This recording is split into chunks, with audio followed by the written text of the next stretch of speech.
हानम इसकी मौजूदगी को महसूस कर चुकी थी, लेकिन इसकी तरफ देखना ज़रूरी नहीं समझा और देखते भी किस मान से इसकी तरफ अरमान यकीन की डोर तो आर्यन पाशा खुद तोड़ चुका था। हानम, खाना खा लो। आर्यन इसके पास बैठते ही हाथ में पकड़ी ट्रे का रुख इसकी जानिब कर गया था, मगर अभी भी हानम ने एक निगाह नहीं उठाई इस पर, जबकि चेहरे पर वीरानगी के साथ बहते आंसू जम चुके थे। इसकी हालत इस वक्त किसी पागलों की तरह मालूम हो रही थी। 5 मिनट इसके दरमियान खामोशी छाई रही, जिसे आर्यन पाशा की आवाज़ ने तोड़ा। खानम, एक बात पूछूं तुमसे? आर्यन ने इसकी आंखों में देखा, जहां हल्की हल्की नमी आने लगी। आर्यन ने यहाँ आकर इसके गम को दोबारा से ताज़ा कर दिया था, और वो अभी भी भूली ही कहाँ थी, जो वो दोबारा से फिर सब कुछ याद दिलाने आ गया था। इसके पूछने पर मुंजमद बैठी हानम ने अपने सर को खम किया, जैसे इससे बात करना चाहती हो, जैसे इसकी बात का जवाब देना चाहती हो। तुम चोरियां क्यों करती हो? क्या वजह है इसके पीछे? हानम, मुझे वजह जाननी है। आखिर क्यों तुम इतनी बुरी बन गई? आखिर क्यों? आर्यन को हमेशा के आर्यन को इसके सवाल के जवाब का शिद्दत से इंतज़ार था, जो वो हमेशा ही इसके इंतज़ार को वसी करती थी, इसे जवाब नहीं देती थी। आर्यन खामोश हुआ तो हानम ने नम आंखों से एक नज़र आर्यन को देखा। आप यकीन करते हैं मुझ पर आर्यन पाशा? आपको भरोसा है मुझ पर? इसका लहजा भीगने और बिखरने लगा, लेकिन आर्यन इसको क्या जवाब दे, इसे वो समझ नहीं आया था। हानम बुरी हानम बड़ी उम्मीद से इसकी जानिब देखने लगी, मगर आर्यन मजीद इसे कोई उम्मीद नहीं दे सकता था। वो अपनी नफरत का इजहार सरेआम करता था, मगर मोहब्बत का एतराफ़ करने से डरता था। नहीं, महज एक लफ्ज़ ने आर्यन की सारी उम्मीदों पर पानी नहीं तेज़ाब फेर दिया। वो सिर्फ हानम को कोई उम्मीद नहीं देना चाहती थी वो सिर्फ हानम को कोई उम्मीद नहीं देना चाहता था, अपनी मोहब्बत के इजहार से डरता था, वो न जाने क्यों। चले जाएं यहाँ से। आप मुझे कैद करना चाहते हैं ना? आप देखें, आपने कर लिया, और फिक्र ना करें, मैं यहाँ से कहीं नहीं जाऊंगी। मैं जानती हूँ आप लोग कल मुझे अदालत के हवाले करके मुझे फांसी दे देंगे। मैं अपनी जान देने के लिए तैयार हूँ। अगर आप ही मुझसे मोहब्बत नहीं करते, मुझ पर भरोसा नहीं करते, फिर मेरी ये चंद सांसें किस चीज़ की मोहताज हैं? आप चाहते हैं ना कि मैं मर जाऊँ? तो जाएं। जाते हुए आपकी ये ख्वाहिश पूरी करके जाऊंगी। आप याद रखिएगा, हानम पाशा ने आर्यन पाशा को अपनी सांसें दी थी। हानम का लहजा तेज था। हानम का लहजा तीर की तरह आर्यन को लगा। इसे लगा ये हानम के अल्फाज नहीं, तीर होंगे। वो जिसको अपना गम सुना रही थी, वो इससे ज्यादा गम का पुजारी था। हानम, खाना खा लो। इसकी सारी बातों को एक तरफ रखते आर्यन ने ट्रे मजीद इसके आगे की थी। नहीं खाना मुझे खाना, ले जाए यहाँ से। बस सुबह मेरी मौत का तमाशा जरूर देखिएगा। हानम की आंखों में शरारे दौड़ने लगे। इसने फैसला कर लिया, अगर इससे आर्यन पाशा नहीं मिलेगा तो फिर इसके जीने का क्या फ़ायदा। इससे अच्छा है अदालत इसे फांसी दे दे। जब आर्यन ही ना इसका हो सका तो अपनी सासों को क्या करेगी? इससे बेहतर था कि वो मर जाती। हानम, सोच समझ कर बोला करो। आर्यन का जब टूटने लगा, इसकी हिम्मत जवाब दे गई। इसके जिस्म से हिम्मत ख़त्म हो गई। आर्यन को लगा इसका जिस्म बेजान हो गया है। इसकी आंखों में हानम की मौत का सुनकर हल्की सी नमी छलकने लगी। आपको क्या लगा है मैं जो चाहे मर्जी बोलूं? आपको पता, अगर मुझे आपसे मोहब्बत ना होती तो इतना दुख ना होता जितना आज हो रहा है। हानम का लहजा गहरा होता जा रहा था। इसका दिल तो इसी वक्त मर चुका था जब इसे आर्यन की हकीकत पता चली थी। अब बाकी इसकी सांसें बाकी थी, जिसे कुर्बान करने का इसने ठान रखा था। वो आज इसकी कोई बात सुनने को तैयार नहीं थी। इसका दिल टूटा था, कोई छोटी बात नहीं थी। मगर आर्यन अब थोड़ी देर भी इसके पास बैठा रहता तो अपना जब्त खो देता। वो मेजर आर्यन पाशा से सिर्फ हानम का आर्यन बन जाता। वो हानम के दुख में शामिल हो जाता। वह कुछ ऐसा कर देता जो इसे नहीं करना चाहिए, और ऐसा तो वो हरगिज़ नहीं चाहता था। इसीलिए वहां से फौरन से उठते आर्यन ने अपने कदम पीछे की जानिब लेते नजरें इस पर मरकूज थी, जैसे आखिरी बार इसे जी भरकर देख रहा हो। आर्यन ने जैसे ही अपने कदम बाहर की जानिब लिए, इसकी सकत खत्म हो गई। इसने दरवाज़ा बंद किया। इसकी आंखें रवानगी से बहने लगी। न जाने क्यों आंसू एक साथ टूटकर इसकी बेड में जज़ब हो गए। कैसे खेल था मोहब्बत का कैसा खेल था मोहब्बत का, जिसमें सिर्फ दोनों को तकलीफ और अजियत हो रही थी। इसका दिल धड़कना ही बंद हो गया, जैसे अब जीना ना चाहता हो। मगर इसे दरवाजे के बाहर पुष्ट किए खड़े कर्नल अंकल इसके पास आने लगे। आर्यन, कर्नल अंकल ने आवाज़ दी तो आर्यन का तसल्लुत टूटा। इसने जल्दी से अपने आंसू साफ किए। जी अंकल, बोलिए। जल्दी से आंसू साफ करते, खुद को कंपोज करते आर्यन मुड़कर इनकी जानिब देखने लगा। अंदर गए थे तुम? कर्नल अंकल ने एक नज़र दरवाजे पर डाली। इस पर डाली तो आर्यन ने अपने सर को असबात में हिलाया। कैसी है वो मतलब ठीक है ना? कर्नल अंकल ने तशवीश से पूछा, मगर आर्यन का झुका सर और हालत इन्हें गहरी सोच में मुब्तला करने लगी। जिंदा है? फ़कत दो लफ्ज़ों में जवाब देते इसने अपनी आंखों में आई नमी को परे धकेला। खाना खाया इसने? धोखे खाने के बाद भला खाना खाने की गुंजाइश हो सकती है? हानम आर्यन से बदगुमान हो गई थी और यही बात तो आर्यन की रूह को झंझोड़ रही थी। हालत कैसी है इसकी? कर्नल अंकल ने नजरें इसके चेहरे पर मरकूज रखी थी, जहां एक गम जा रहा था और दूसरा आ रहा था। खून के आंसू रो रही है। भाग तो नहीं जाएगी? मेरी मोहब्बत में अंधी हो गई थी, भाग के कहाँ जाएगी? फिक्र ना करें, मेरी हकीकत इसने बची कुची सांसें भी खींच ली हैं, वो कहीं नहीं जाएगी। आर्यन के लहजे का दर्द वो साफ महसूस कर सकते थे। और तुम कैसे हो? इनके पूछने पर आर्यन ने एक नज़र इन पर डाली। मैं भी जिंदा हूँ, सांसें चल रही हैं मेरी। अभी वो बोल रहा था जब बारान खानजादा फ्लैट में आते दौड़ता हुआ इसके करीब आता, झट से इसे गले लगा गया था। बारान को जैसे ही पता चला आर्यन कर्नल अंकल के फ्लैट में है, वो भी विला जाने की बजाय फ्लैट पर चला आया। वो जानता था आर्यन की हालत ठीक नहीं होगी। वो किसी को बताता तो नहीं है, मगर बारान खानजादा बिना कहे ही इसकी हालत से वाकिफ हो जाता था। इसने तालिया को विला न आने की खबर दे दी थी और ये भी कह दिया था कि हानम आर्यन के साथ है, कोई फिक्र ना करे। आर्यन तू ठीक है? तू तू मुझे ठीक नहीं लग रहा, बता तू ठीक है ना? आर्यन से अलग होते बारान ने इसके हाथ को मजबूती से पकड़ा, जबकि आर्यन का अफसरदा चेहरा से घूरने पर मजबूर कर गया था। बारान मैं ठीक हूँ, तू फिक्र ना कर। आर्यन ने इसके हाथों पर दबाव डालते कहा, मगर वो आज मुस्कुराया नहीं था। इसकी मुस्कुराहट तो अब गायब हो गई थी, जिसे बारान ने बखूबी महसूस किया था। बाबा मुझे आपसे बात करनी है, चले मेरे साथ।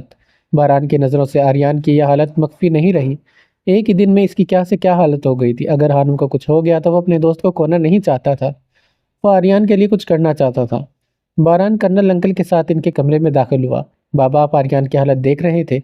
बाबा वो कितना खामोश हो गया है। बाबा इसके चेहरे की मुस्कुराहट खत्म हो गई है। बाबा वो ऐसा नहीं था। बाबा इसे क्या हो गया? अपने बाबा के हाथों को थामे वो आर्यन की हालत के लिए तड़प ही उठा था। बारान बेटा, इसने गलत जगह दिल लगाया, या वक्त लगेगा। बारान बेटा, इसने गलत जगह दिल लगाया, वक्त लगेगा संभलने में, मगर वो जल्द ही संभल जाएगा। वो जानते थे आर्यन बहुत मजबूत है, वो अपनी हालत संभाल लेगा। बाबा आप क्या जानते नहीं हैं आर्यन को कभी मोहब्बत नहीं हुई? बाबा तो आप कैसे जानते हैं कि वो संभल जाएगा? बाबा मुझसे इसकी हालत नहीं देखी जा रही। बारान गिड़गिड़ाने लगा, सिर्फ आर्यन के लिए। बारान वो बच्चा नहीं है, एक मोहब्बत ही तो है, मुझे यकीन है वो खुद को जल्दी रिकवर कर लेगा। बाबा आप समझ नहीं रहे, मोहब्बत बहुत अहमियत रखती है। बाबा मुझे मेरा हंसता हुआ दोस्त वापस चाहिए। बारान अब क्या चाहते हो तुम? कर्नल अंकल ने अपने बाजू अपनी पुश्त पर बांधे। बाबा मैं सिर्फ आर्यन की खुशी चाहता हूँ। बाबा वो हानम से मोहब्बत करता है। बाबा आप हानम को बचा ले, कुछ ऐसा करे कि हानम को कुछ ना हो और आर्यन भी इसके साथ रहे। बारान भूल गया था ये सब इतना आसान नहीं है। अगर इतना ही आसान होता तो कर्नल अंकल आज इसके कहने से पहले ही ये सब आर्यन के लिए कर चुके होते। बारान तुम भी जानते हो ये नामुमकिन है। वो कोई मामूली चोर नहीं है, वो एक प्रोफेशनल चोर है। इसकी जमानत करवाना मेरे इख्तियार में नहीं है। इसने लोगों को बहुत नुकसान किया है, इसकी सज़ा तो लाजिम है। अगर मैं इसके लिए कुछ ज़्यादा कुछ कर भी लूँ तो सिर्फ फांसी देने से रोक सकता हूँ, जिसके बाद भी इसे उम्र कैद की सज़ा मिलेगी। वो फिर भी आर्यन के लिए तकलीफ का बायस ही बनेगी। बाबा लेकिन कोई हल तो होगा। बाबा आप जानते ही नहीं, मैंने महसूस की है इसकी हालत। अगर हानम को कुछ हुआ तो आर्यन जीते जी मर जाएगा और मैं अपने दोस्त को खोना नहीं चाहता। आर्यन मेरी धड़कन है बाबा, इसे कुछ हुआ तो बारान खानज़ादा खुद को कभी माफ़ नहीं कर सकेगा। बारान की हालत ख़राब होने लगी। बारान खुद को संभालो, कुछ नहीं हो सकता। किस्मत में यही लिखा है, तुम आर्यन के पास जाओ, इसे हौसला दो, वो बहुत मजबूत है, जल्द से मिल जाएगा। कर्नल अंकल की बात वहीं अटकी थी जब बारान इनके कमरे से निकलता आर्यन के जानिब बढ़ा। दूसरी जानिब कमरे के पार हानम ने पूरी रात जाग के गुजारी। एक पल इसकी आंख नहीं लगी। हर वक्त दिल में यह ख्याल आता कि आर्यन ने इसके साथ धोखा किया। इसे हानम से मोहब्बत नहीं है, इसे सिर्फ अपने काम से मफाद है। हानम ने खाना नहीं खाया और ना ही दोबारा से कोई इसके कमरे में दाखिल हुआ। रात से सुबह हो गई थी जब हानम दीवार के पास से उठती पूरे कमरे में नजर दौड़ाने लगी। पूरा कमरा ही वीरान था, कोई विंडो नहीं थी। कमरे में एक सोफा था और सामने एक तरफ साइड टेबल पड़ा था। हानम वहां से चलती साइड टेबल के पास आई और कुछ ढूंढने लगी। वो जिस चीज़ की तलाश में थी वो इसे मिल चुकी थी। वो एक पेंसिल और खाली सफ़े को पकड़े सोफे पर जा बैठी। हानम ने सफ़े को सही किया और पेंसिल पकड़कर कुछ लिखने लगी, मगर इसने महसूस किया इसके हाथ काँप रहे थे। बहुत हिम्मत जमा करते हानम ने लिखना शुरू किया। इस वक्त हानम की जो हालत थी वो नाकाबिले बयां थी। एक तरफ आर्यन से दूर होने का दुख, दूसरी तरफ सांसें छीन जाने का। हानम ने लिखना शुरू किया तो इसके आंसू भी तेज तेज बहने लगे। आर्यन पाशा, हानम बहुत मोहब्बत करती है आपसे। मैं चाहती हूँ तुम ये खत तब पढ़ो जब मैं आपके पास ना हूँ, तो आपको भी एहसास हो कि हानम गलत नहीं थी। इसका मकसद गलत नहीं था, वो कोई बुरा काम नहीं करती थी, बल्कि वो तो सबकी मदद करती थी। मैं चाहती हूँ मेरे मरने के बाद आपको पता चले कि हानम चोर नहीं थी, बल्कि वो तो एक रहमदिल इंसान थी।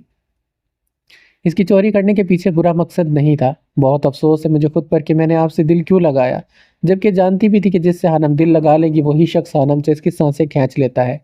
आपको पता, मेरे बाबा भी मुझे तन्हा छोड़ गए। मैंने इन्हें इतना चाहा, मगर वो फिर भी मुझे इस दुनिया में अकेला छोड़ गए। इनके बाद मैंने आपसे पहली दफ़ा दिल लगाया, मगर मैं जानती हूँ ज़रूरी नहीं हर किसी को मोहब्बत के बदले मोहब्बत मिले। कुछ लोगों को मोहब्बत के बदले गम मिलता है। मैं जानती हूँ आप मुझसे मोहब्बत नहीं करते, लेकिन जो सच मैं आपको बताने जा रही हूँ उसके बाद आपको खुद पर पछतावा होगा।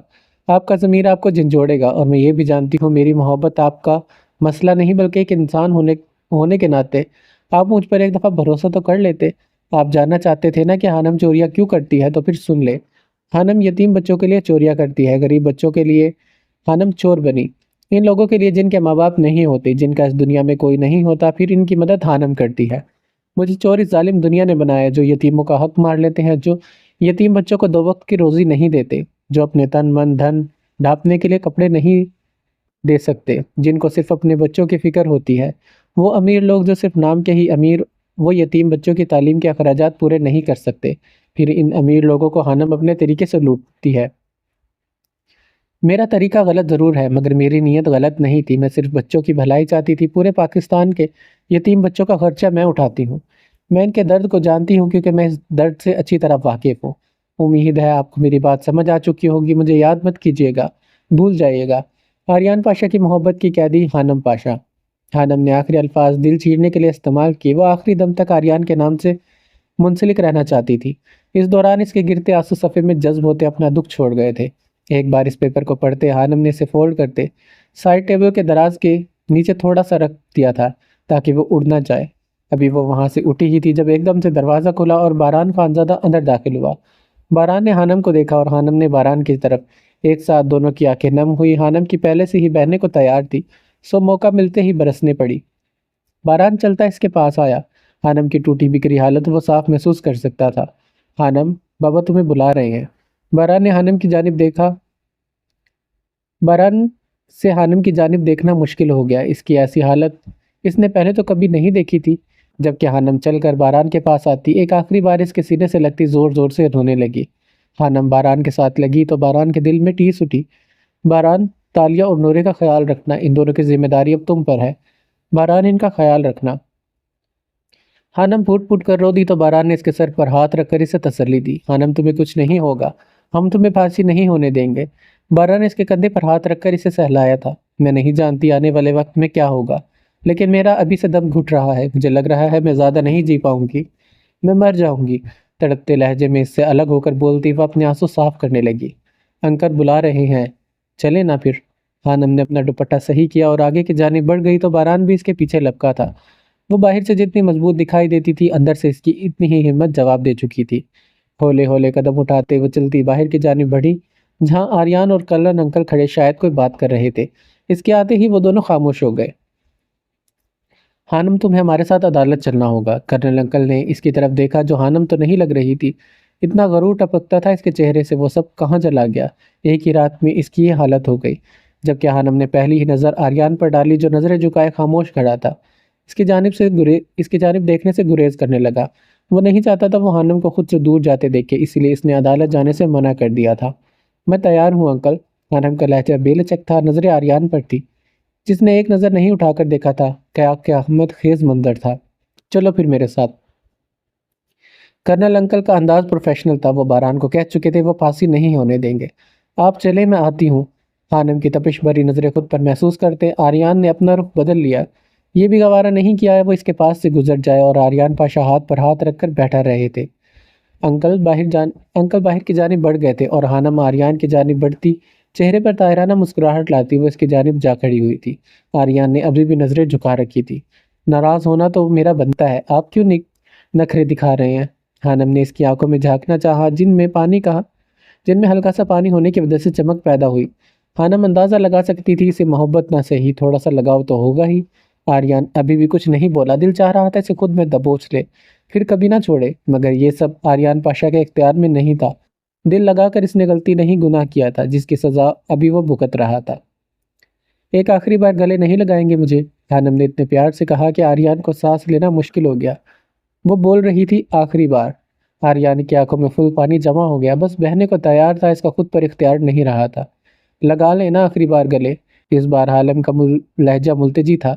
वो तो चाहती थी इसे मौत भी आर्यन की बाहों में आए, मगर अब किस्मत को मंजूर था होना तो वही था। इसके बोलते ही फौरन से आर्यन का जब टूटा। अगले हिले में आर्यन ने झट से इसकी जानिब लपकते इसे अपने सीने में दबोच लिया। पकड़ इतनी मजबूत थी कि छोड़ने का कोई इरादा नहीं था। अजीब खेल था, किस्मत का मिलना भी था और बिछड़ना भी। आर्यन के गले लगते हानम को एक सुकून मिला। इसके पूरे जिस्म में एक साथ सराहियत तोड़ी थी, जबकि आर्यन के आंसुओं को इसी वक्त रिहाई मिली और वह तेजी से हानम की गर्दन पर बहने लगे। इसने हानम की गर्दन में मुंह दे रखा था, दोनों हाथ इसके हानम की कमर के गिर्द धमायल थे। आर्यन पिघल गया था, आर्यन का जब्त टूट गया था, इसका बनाया खुलिया खत्म हो चुका था। आर्यन ने इतनी जोर से इसे खुद में दबोचा कि हानम की पसलियां इसकी पसलियों में धंसने लगी। अपनी आंखों को बंद करते हानम ने इसकी पुष्ट पर अपने नरम हाथ रखे। इन दोनों की रगों में खून की जगह सुकून दौड़ने लगा। एक दूसरे के जिस्म की गरमाइश वो अच्छी तरह महसूस करने लगे। हानम महसूस कर सकती थी आर्यन का दिल तेज तेज धड़कने लगा। इसके आंसू हानम की गर्दन में गिरने लगे थे। आर्यन खुद पर कंट्रोल करने लगा, मगर बेहद मुश्किल था। आर्यन का दिल चाहा वक्त यहीं पर थम जाए। आर्यन का दिल चाहा वो अपने नाम के आगे से मेजर का ओहदा ख़त्म कर दे और आज सारी जंजीरें तोड़ दे जो इसे हानम के करीब आने से रोकती थी। हानम से हानम से लिपटते ही इसने दुआ की, काश कुछ ऐसा हो जाए इसकी हानम इससे दूर ना जाए, वो हमेशा इसके पास रहे। वो इसे रोक नहीं सकता था, वो इसे रोकता भी कैसे। वो आर्मी में था, वो अपने वतन के साथ बेवफाई नहीं कर सकता था। आज आर्यन पाशा अपनी मोहब्बत को कुर्बान कर रहा था, सिर्फ अपने वतन के लिए। वो एक वफादार सिपाही था, मगर हानम के मामले में इसकी हिम्मत जवाब दे रही थी। हानम के बदन से आती खुशबू इसे मुअत्तर करने लगी। वो मजीद इसके शहर में नहीं खो सकता था, इसीलिए अगले ही लम्हे अपने आंसू को अंदर धकेलते वो छपाक से हानम से दूर हुआ। जबकि इसकी आंखों से नमी खत्म हो गई थी, एकदम से इसकी आंखें सर्द हो गई। हानम इसकी आंखों में देखने लगी, जो इस कदर सर्द हो गई थी कि जैसे बर्फ में लगी हो। आर्यन ने अपनी आंखें उठाकर हानम के चेहरे की जानिब देखा, एक भरपूर नजर से इसके चेहरे का जायजा लिया। इन दोनों की नजरें मिली और इसी वक्त एक पल के लिए थम गए। दोनों ही एक दूसरे की नजरों में खो गए। लो, लगा लिया गले तुम्हें, अब खुश तुम? आर्यन का लहजा सर्द था, जैसे एहसान किया हो, मगर वो अपने एहसासात फिर से छुपा गया था। फिर देखते ही देखते आर्यन ने अपने कदम पीछे की जानिब लेने शुरू कर दिए, जबकि हानम इससे दूर जाते देखने लगी। आर्यन पीछे की जानिब कदम लेता इसकी नज़रों से ओझल होने लगा, तो हानम की सांसें उखड़ने लगी। इसका दिल बंद होने लगा, इसकी धड़कन स्लो हो गई। इसकी आंखों के आगे अंधेरा छाने लगा। बिछड़ने का लम्हा किस कदर दर्दनाक होता है, ये इस वक्त हानम को अच्छे से महसूस हुआ था। जल्द ही आर्यन इसकी नज़रों से ओझल हो गया। जब बारान हाल में दाखिल हुआ, इसने देखा आंसुओं में हानम के आंसुओं में रवानगी आती चली गई थी। इससे पहले कि वो कांपते वजूद के साथ पीछे की जानिब कदम लेती, जमीन बोस होती, बैक वक्त बारान ने इसे बाजू से थाम कर खड़ा किया था। हानम, तुम ठीक हो ना? बारान ने फिक्र से इसे देखा, जिसकी हालत आर्यन से भी ज्यादा खराब हो रही थी। जी मैं ठीक हूँ, खुद को हौसला देती वो ठीक से खड़ी हुई। पानी दूँ तुम्हें? बारान को आज बेहद तरस आया था हानम पर। नहीं बारान, मेरी बस आपसे एक गुजारिश है, प्लीज़। तालिया और नूरे का ख्याल रखना, वो दोनों ही ना समझ है। तालिया बहुत मजबूत नजर आती है, मगर हकीकत में वो इतनी मजबूत है नहीं जितनी दिखाई देती है। हानम ने एक बार फिर से इसे बावर करवाना जरूरी समझा। हानम, तुम फिक्र नहीं करो, बारान ने इसे आंखों में तसल्ली दी। लेकिन आर्यन का रवैया देखकर इसकी जीने की उम्मीद भी खत्म होती जा रही थी। ऐसा नहीं था इसे बचाने वाला कोई नहीं था, या फिर इसकी नीयत गलत थी, बल्कि वो अब जीना नहीं चाहती थी। जिस जिंदगी में आर्यन का साथ ना हो, इस जिंदगी को हानम जी कर क्या करेगी? वरना वो तो यहाँ से भाग जाती, या फिर कोई ना कोई इसके हक में गवाही देकर इसे बचा लेता। मगर हानम को अब जीने की ख्वाहिश नहीं थी। हानम को अपने इर्द गिर्द गाने के दो लाइन्स घूमती महसूस हुई, जो इसकी हालत को जाहिर कर रही थी। दिल उम्मीद तोड़ा है किसी ने, सहारा देकर छोड़ा है किसी ने। हानम फ़कत खुद पर तंज या मुस्कुराती बाहर की जानिब बढ़ गई थी, जहाँ कर्नल अंकल इसके इंतजार में थे। बारान आर्यन को छोड़कर जाना तो नहीं चाहता था, मगर आर्यन के बार बार कहने की वजह से वो आज हानम के साथ अदालत में जा रहा था। मगर इससे पहले वो एक बार आर्यन की हालत देखना चाहता था, इसीलिए अंदर की जानिब बढ़ा। आर्यन डायरेक्ट इस कमरे में दाखिल हुआ जहां हानम को कैद किया गया था। इसने जैसे ही कमरे में कदम रखा, इसी वक्त हवाओं के साथ आती हानम की मीठी बदन की खुशबू इसके नाक के नथों से टकराई। आंखें बंद करते हानम की खुशबू को अपने अंदर उतारते आर्यन ने एक लंबा सांस इस खुशबू भरी हवा में खींचते अपने कदम अंदर की जानिब बढ़ा लिए थे। हानम की मौजूदगी इस कमरे में महसूस करते वह इसके बिछड़ जाने के दर्द को आर्यन के दिल को धड़काना बंद कर दिया था। इसके जिस्म से जान निकलती गई थी जब वो यहाँ वहाँ टहलने लगा ताकि अपनी सांसों के निज़ाम को सही कर सके। मगर नहीं, इसका सांस तो जैसे गले में ही अटक कर रह गया था।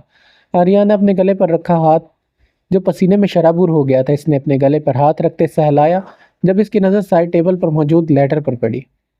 नासमझी से इस लेटर को देखते वो इसकी जानिब बढ़ा था, इसे पकड़कर देखने लगा। ये सफ़ा यहाँ क्या कर रहा था, किसने रखा होगा? आर्यन सोचते ही खोलने लगा, मगर इससे पहले ही बारान कमरे में दाखिल होता इसे मुखातिब कर गया था।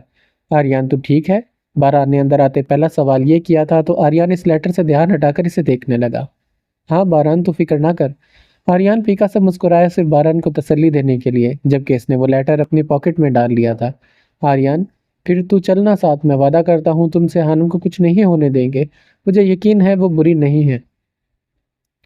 बारान को न जाने क्यों हानम की नीयत साफ लगती थी। अगर वो इतनी ही लालची होती तो इन्हें क्यों खबर ना होती।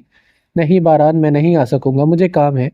नज़र चुराते आर्यन ने बहाना बनाया, जबकि वो तो हानम को खुद से बिछड़ते हुए नहीं देखना चाहता था, इसे तकलीफ में नहीं देखना चाहता था। आर्यन तो चलता हुआ आर्यन तो चलता तो हानम को भी थोड़ा सा हौसला होता। बारान ने एक बार फिर कोशिश की, मगर फिर से वही सर्द लहजे में जवाब आया। हौसला ही तो नहीं देना चाहता मैं इसे। पहले पहले ही मेरी वजह से वो नाउम्मीद और बदजन हो गई है। मैं इसे मजीद तकलीफ नहीं देना चाहता, और हौसला भी किस बुनियाद पर दूँ जब इसे मैं इसके लिए कुछ नहीं कर सकता, इसके हक में नहीं बोल सकता। इसलिए मेरा जाना न जाना इतना मायने नहीं रखता। बोलते हुए आर्यन ने जोर से अपनी मुट्ठियों को दबोचा, कहीं वो बारान के सामने अपनी मोहब्बत को अया न कर दे। इसलिए वो वहां से कदम आगे की जानिब बढ़ाने लगा। आर्याना 5 मिनट से ज़्यादा किसी से बात नहीं कर सकता था, वरना इसके जब्त करने के बावजूद इसका इख्तियार ख़त्म हो जाता। ये तो बता दे कहाँ जा रहा है? आर्यन दरवाजे की जानिब बढ़ा, जब बारान ने मुड़कर इसकी तरफ देखा था। फिलहाल तो समंदर किनारे जा रहा हूँ, संजीदा से जवाब देते वो इसी वक्त वहां से निकलता, बैक साइड का दरवाज़ा चुनता, अपनी मंजिल की जानिब बढ़ने लगा। वो मेन गेट से नहीं गया था, वो जानता था आर्यन पाशा का खुद पर जब्त खत्म हो चुका है।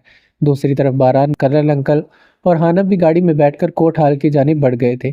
तकरीबन 20 ही मिनट का रास्ता तय करने के बाद वो लोग कोर्ट ऑफिस पहुंच भी गए, मगर वहां तो हर तरफ मीडिया ही मीडिया खड़ा था।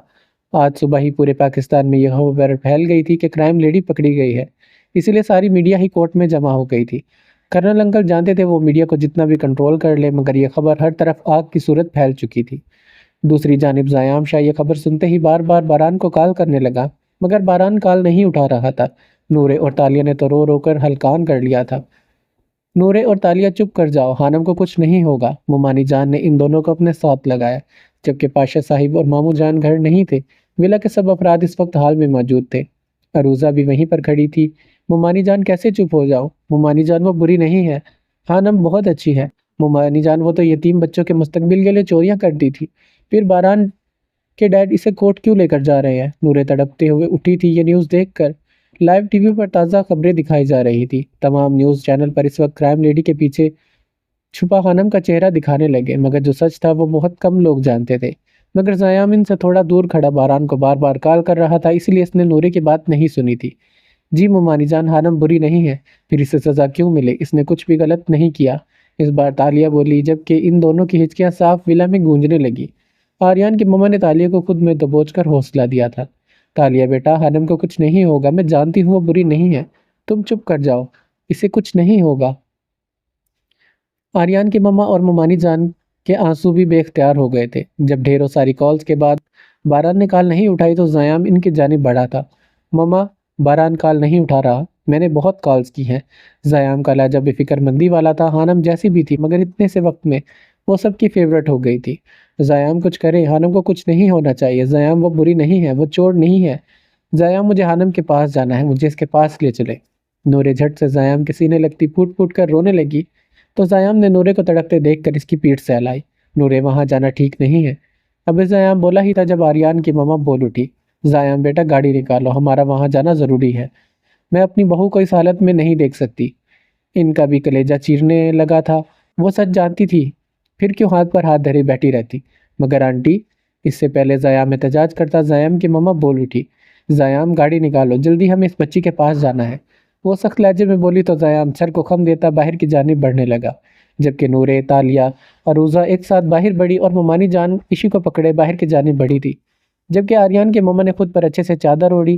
वो सभी गाड़ी में बैठकर कोर्ट ऑफिस की जानिब बढ़ने लगे। पूरा रास्ता एक वक्त के लिए भी नूरे और तालिया के रोने में कमी नहीं आई थी। कोर्ट के बाहर कर्नल अंकल, हानम और बारान गाड़ी से एक साथ बाहर निकले। बारान सीक्रेट एजेंट होने की वजह से चेहरे पर मास्क लगाकर बाहर आया था। वो जैसे ही बाहर निकले, बाहर खड़ी तैयार मीडिया ने अपने अपने कैमरों का रुख इनकी जानिब किया था। सब लोग क्राइम लेडी का चेहरा बखूबी देखने लगे। तो आप क्राइम लेडी हैं जिसने दुनिया में इतनी तबाही मचाई थी, एक न्यूज़ एंकर ने बोलते ही माइक का रुख इसकी जानिब किया। लेकिन हानम ने बोलना तो दूर, नज़र तक नहीं उठाई थी। लोग जानना चाहते हैं आप चोरियां क्यों करती थी, इसके पीछे क्या मकसद था? क्या आप भी एक लग्जरी ज़िंदगी गुजारने की वजह से चोरियां करती थी, या फिर कुछ और ही मंसूबे थे आपके? लोगों ने तो हानम पर सवालात की बौछार कर दी थी। जब बारान इन सब को पीछे करता और खामोश करवाता हानम को इस कमरे में ले गया जहाँ बैठे सब लोग इसके और जज के इंतज़ार में थे। इतनी सारी फौज होने के बावजूद भी मीडिया काबू में नहीं हो रहा था। बारान ने हानम को वहां बिठाया और खुद कर्नल अंकल के पास आ गया। बाबा, अभी भी वक्त है, बचा लें हानम को। बारान का लहजा भीख मांगने वाला था, मगर कर्नल अंकल की भी मजबूरी थी। वो मुल्क के मुहाफिज थे, कैसे किसी को दगा दे सकते थे? इन्होंने बारान को कोई जवाब नहीं दिया। जब जज साहिब कमरे में दाखिल हुए, क्योंकि वक्त हो गया था इसकी पेशी का, जज साहिब आए तो सभी एक साथ अदब के तौर पर खड़े हुए और इनके बैठने पर सब बैठे थे। जब कर्नल अंकल चलते हुए हानम के पास आए, बेटा मुझे माफ़ करना, मैं तुम्हारे लिए कुछ नहीं कर सकता। हमारी वर्दी में हमें इजाज़त नहीं है हम वतन से बेवफाई कर सकें। इन्होंने प्यार से हानम के सर पर हाथ रखते टूटे फूटे लहजे में कहा, बेटा अगर कोई भी बात है तो तुम मुझे बता सकती हो। मैं ये अदालत रुकवा दूंगा। अगर तुम चोरियां किसी मकसद के लिए करती थी तो भी तुम मुझे बता सकती हो। कर्नल अंकल ने आखिर अपने जहन में घूमता सवाल पूछ लिया, जिस पर खामोश आनम ने सिर्फ नफी में सर हिलाया। फिर साथ ही वो फिर साथ ही वो यूएसबी पकड़े जज साहिब के पास आते इनके लैपटॉप के पास रख गए थे।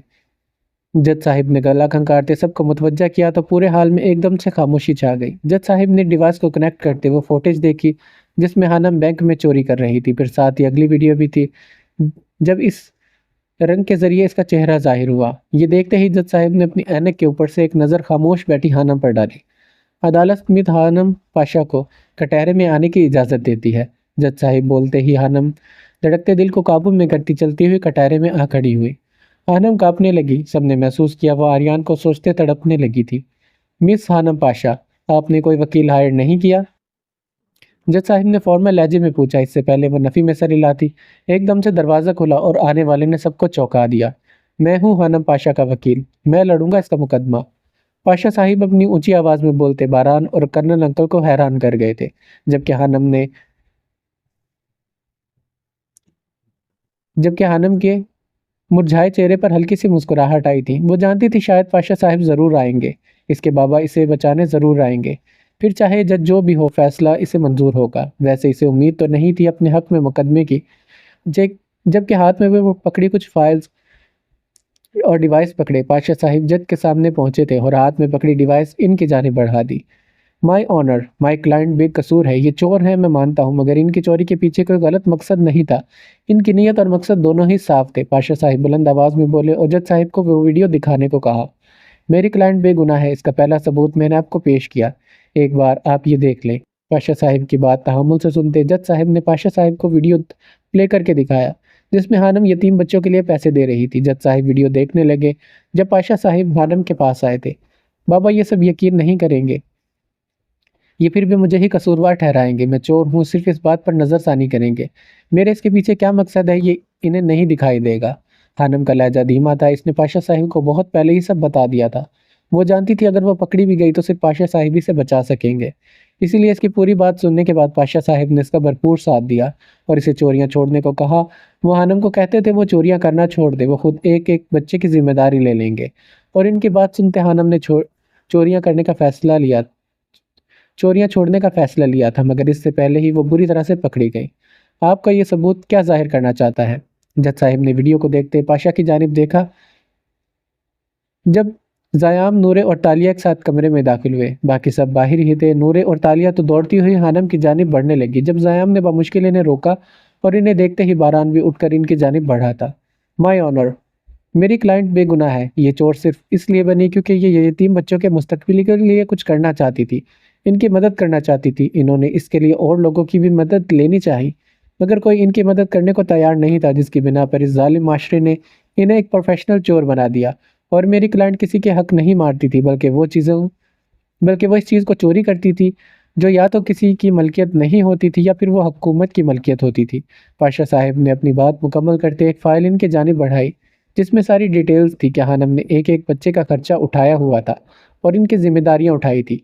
जज साहिब ने इस फ़ाइल को अच्छे से देखा, जिसमें एक-एक डिटेल वाज़ेह थी। हानम ने पूरे मुल्क के यतीम बच्चों के खर्चे खुद उठाए हुए थे। कर्नल अंकल, आप कुछ कहना चाहते हैं? कर्नल साहिब, आप कुछ कहना चाहते हैं? जज साहिब ने कर्नल अंकल की जानिब देखा, जो बारान और ज़याम की तरह इसकी सच्चाई सुनकर शल हो गए थे। हानम की चोरियों के पीछे बुरा मकसद नहीं था, यह बात इन्हें हैरान कर गई थी। इसने पहले क्यों नहीं बताया? इन्हें वो अपनी सफाई में कुछ क्यों नहीं बोली थी? माय ऑनर, मैं इस बारे में कुछ नहीं जानता। यकीनन ये बात सच होगी, मगर मैं ला इल्म था इस सच्चाई से।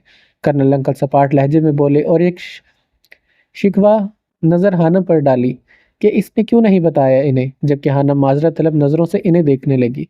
पाशा साहिब, इनका सबूत सच है, मगर इनका तरीका गलत था। हम इस एक सबूत पर इनकी हकीकत को नहीं झुटला सकते। मिस हानम ने बहुत सी चोरियां की हैं, चाहे वो किसी भी वजह से की हो, मगर सच तो ये है कि ये एक चोर है। जज साहिब आराम से अपनी कुर्सी पर बैठे गोया हुए थे। पाशा साहिब के बताने पर जो उम्मीद सबको मिली थी, जज साहिब ने अपने लफ्ज़ों से इनकी उम्मीद को ख़त्म कर दिया था। माय ऑनर, मेरी क्लाइंट ने जो भी चोरी किया वो सब कुछ अच्छे मकसद के लिए चोरी किया। इन्होंने 1 रुपया भी अपनी ज़ात पर खर्च नहीं किया, सारा पैसा डोनेशन में दिया। फिर इनको गलत क्यों ठहराया जाए, जबकि इनकी नीयत ही गलत नहीं थी? पाशा साहिब इसके हक में बोलकर खामोश हो गए। पाशा साहिब, आपकी बात दुरुस्त है, मगर हमारी आवाम इंसाफ चाहती है और हमारा काम ही इंसाफ दिलवाना है। हम किसी को भी बगैर सज़ा के नहीं छोड़ सकते। आपकी क्लाइंट का मकसद बुरा नहीं था, मगर इनका तरीका गलत था। जिस बुनियाद में अदालत हाना पाशा को 10 साल उम्र कैद की सज़ा सुनाता है। जज साहिब के अल्फाज इन सब पर बमबारी की तरह गिरे थे। हानम से ही कहती थी, ये लोग इसे इतनी आसानी से नहीं छोड़ेंगे। चाहे इनका मकसद अच्छा था, मगर फिर भी ये कानून इसे सज़ा देगा।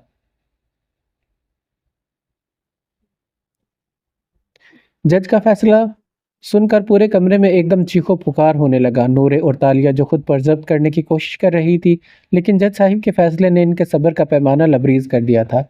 दोनों एक साथ चिल्लाई थी और ज़याम और बारान को इनको संभालना मुश्किल हो गया था।